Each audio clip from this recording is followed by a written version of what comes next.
Hello guys, ഇന്ന് ഓശാന ആയതുകൊണ്ട് തന്നെ ഏറ്റവും രാവിലെ എഴുന്നേറ്റിട്ട് 7 മണിക്ക് പള്ളിയിൽ പോയി 2 കുരുത്തോലയും മേടിച്ചു. ഇത് രണ്ടും കുരിശുണ്ടാക്കിയത് എൻ്റെ അമ്മയാണ്, കാരണം എനിക്ക് കുരിശുണ്ടാക്കാനൊന്നും അറിയില്ല. പിന്നെ എൻ്റെ ഒരു കുരുത്തോല എടുത്തിട്ട് ഞാൻ എൻ്റെ ജനലയുടെ അവിടെ വെച്ചു. കാലങ്ങളായിട്ടുള്ള കുരുത്തോലകളൊക്കെ അവിടെ ഉണ്ട്. ഞാൻ എപ്പോഴും അത് എൻ്റെ ജനലയിലാണ് വെക്കാറ്. അപ്പോൾ അത് അവിടെ വെച്ചു. അതിനുശേഷം രാവിലെ തന്നെ ഒരു കൊഴുക്കട്ട ഇരിക്കുന്നുണ്ടായിരുന്നു. അപ്പോൾ അത് നിന്നു, because Oshana without a kozhukatta is not an Oshana.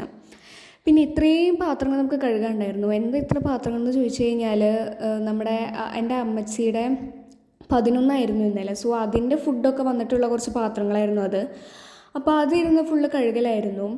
And ഇത്ര കാണുമ്പോൾ തോന്നുമെങ്കിലും ഇതിലൊന്നും അത്ര വലിയ കഴുകാനായിട്ടൊന്നും ഇല്ല. വേഗം തന്നെ നമുക്ക് കഴുകി തീർക്കാവുന്നതേ ഉള്ളൂ.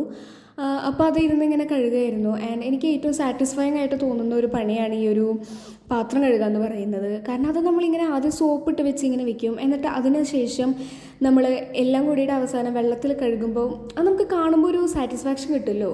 അതായത് ഇപ്പോൾ എഡിറ്റ് ചെയ്യാനിരിക്കുന്ന സമയത്തായിരുന്നാലും നമുക്കിതിങ്ങനെ എല്ലാം ഇങ്ങനെ ഓരോന്നോരോന്നായിട്ട് ചെയ്ത് തീരുന്നത് കാണുമ്പോൾ തന്നെ നമുക്കൊരു ഹാപ്പിനെസ്.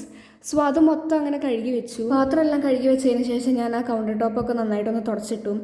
കാരണം ഏറ്റവും അവസാനം നമ്മൾ ഉണ്ടല്ലോ ഇതുപോലത്തെ ഇതിൻ്റെ എഫക്റ്റ് കാണുമ്പോൾ അതാണ്ടാവും, ഇതാണ് ഇതിൻ്റെ റിസൾട്ട്. അത് കാണുമ്പോൾ നമുക്ക് കിട്ടുന്നൊരു സാറ്റിസ്ഫാക്ഷൻ ഉണ്ടല്ലോ, അതാണ് മെയിൻ.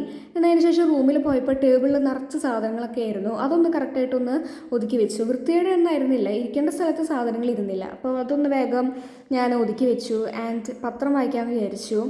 അതിനുശേഷം എൻ്റെ അമ്മാമ്മയുടെ അനിയത്തി വന്നിട്ടുണ്ടായിരുന്നു. അപ്പോൾ അവർ കൊഴുക്കട്ട് കൊണ്ടുവന്നിട്ടുണ്ടായിരുന്നു. അപ്പോൾ അതും കഴിച്ചു. പിന്നെ ഇവിടെ ഒരു ജർമ്മൻ ബിസ്ക്കറ്റ് ഇരിക്കുന്നുണ്ടായിരുന്നു, നല്ല ടേസ്റ്റാണ്. അപ്പോൾ അതും കഴിച്ചു.